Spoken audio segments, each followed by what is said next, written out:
Well, we've got great weather tonight. It's a rare night here in Middle Tennessee where it's really cool outside, and we're going to grill some salmon tonight, some sockeye salmon, and eat outside. We've got some right here in the garden, as you can see. It's nice and pretty, and we're going to start off with some summer tomatoes with, as you can see over here, some basil from our garden here. Well, we're going to have a little wine with our salmon tonight. I'm really partial with salmon to Pinot Noir. I think it really goes fantastic with salmon. But tonight we're going to make an exception. We're going to be sitting outside. I thought maybe we'd have something a little bit cooler. Usually the Pinot Noir, I'll drink that a little bit of chill on it, a little bit cooler. But since we're eating outside tonight, we're going to have a Chardonnay. This is both of these are from Au Bon Clément. This is the Santa Barbara County Chardonnay. You can get this for less than 20 bucks. It's a very reasonably priced wine, and it's a really good value. And then he has some other wines. Jim Clendenin makes that that are kind of our higher quality single vineyards. This is the Santa Maria Valley Pinot Noir. I recommend both of these. They really would be fantastic with salmon. And like I said, I'm usually partial to the Pinot Noir, but tonight we're having Chardonnay.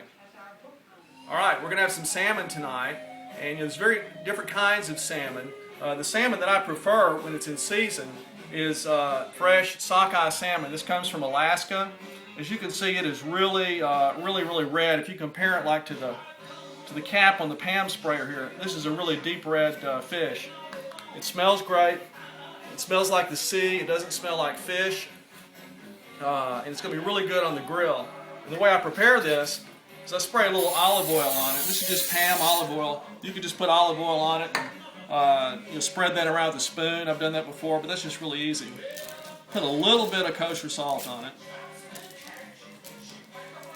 And then I'm really fond on salmon with rubs. You can do things like I've used lemon pepper before. Sometimes I'll just put some salt and pepper on it, a little dill. I always use the olive oil though. One, it keeps it from sticking and also helps it kind of crisp up a little bit. But tonight, we're going to use a rub that I get, it's a dry rub at Whole Foods. It's called tequila lime seasoning. It's mostly kind of peppery, paprika based, almost kind of like a blackening, but not as spicy. And it works out really well. And I just kind of spread that on like this. And another thing that when you put that olive oil on, it helps the dry rub to kind of adhere to the fish. Now we'll leave that alone for a little bit, and it'll absorb some of the olive oil and kind of stick to that.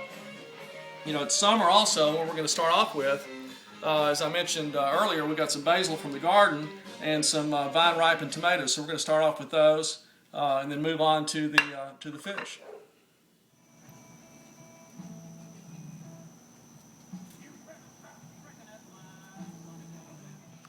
Well, we're out back, waiting on the chimney to heat up the charcoal, having some of these vine-ripened tomatoes.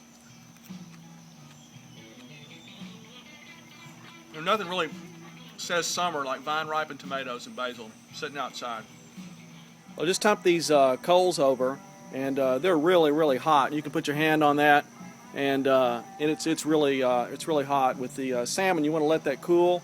You don't really want any flame ups on this. It's a more delicate meat than steak, so you want to cook it a little bit cooler temperature. Alrighty, time to cook. Got the fire going here pretty good. There's kind of a rule of thumb on cooking fish on the grill is you want to cook the presentation side first. But then people argue, what's the presentation side? I would argue strongly that the skin side is not the presentation side. We'll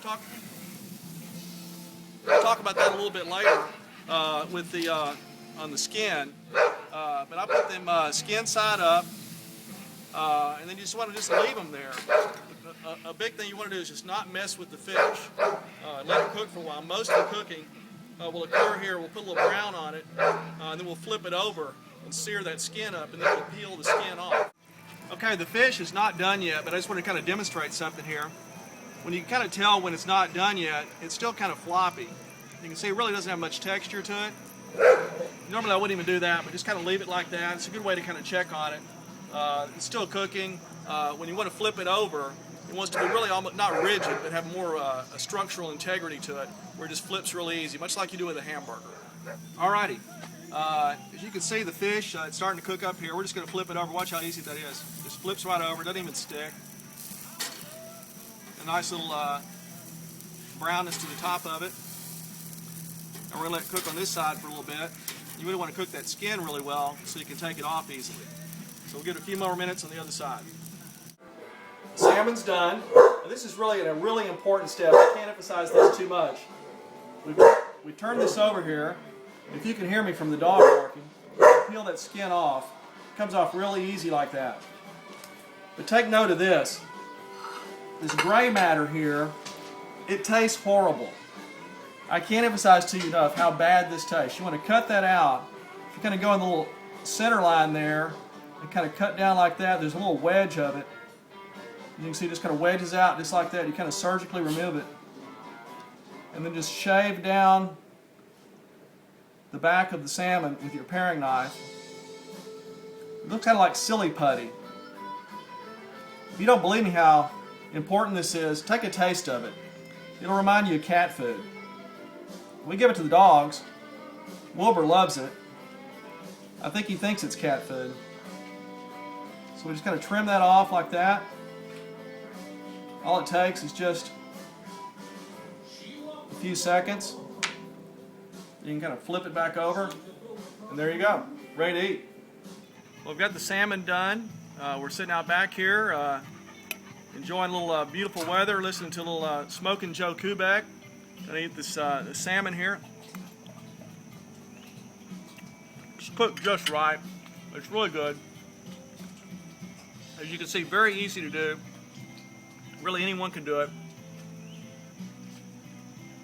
The Au Bon Clement Chardonnay is a good match with it. Bailey wants some.